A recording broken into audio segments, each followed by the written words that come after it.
تاریخ سے یہ بات ثابت ہوتی ہے کہ فلسطین پر ہر زمانے میں حملے ہوتے رہے۔ پیارے دوستو، کبھی بابل نے تباہی مچائی اور کبھی رومیوں نے حملہ کیا، کبھی بسم اللہ الرحمن الرحیم۔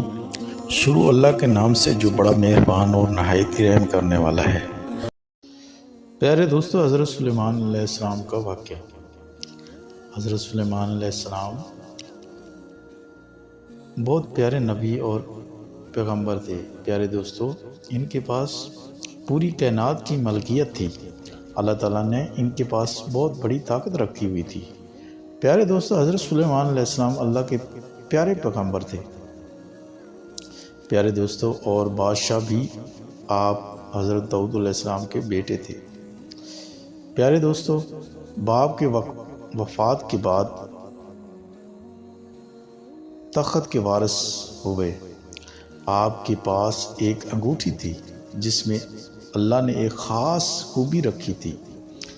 اس میں معجزاتی انگوٹھی کی بدولت آپ کو بادشاہی ملی۔ ایک مرتبہ ایسا ہوا کہ جس انگوٹھی کی بدولت آپ حیوانات پر حکومت کرتے تھے وہ گم ہو گئی تھی۔ اس کا گم ہونا تھا کہ آپ تخت سے محروم ہو گئے، جس کی وجہ سے ہاتھ سے سنسلت نکل گئی۔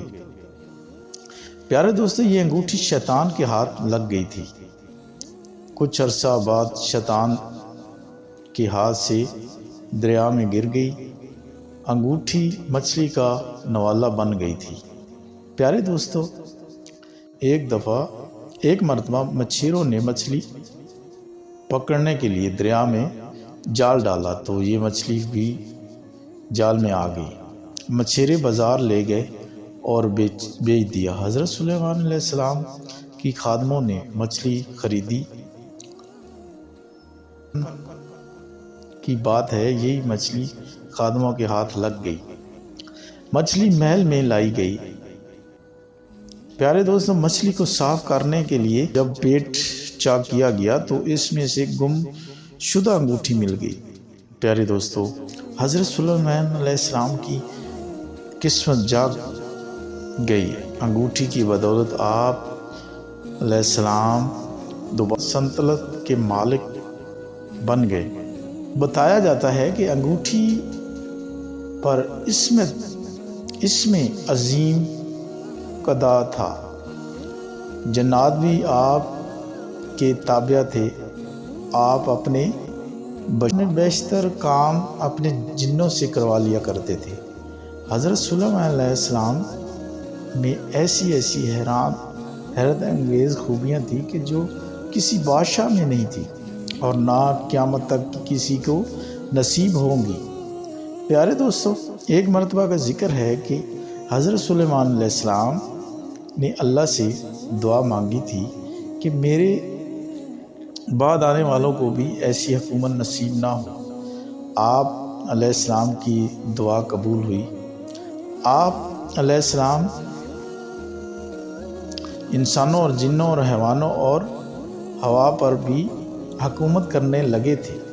پیارے دوستو، حضرت سلیمان علیہ السلام نے اپنے باپ حضرت داؤد علیہ السلام کی خواہش کے مطابق فلسطین میں ایک عبادت خانہ تعمیر کیا۔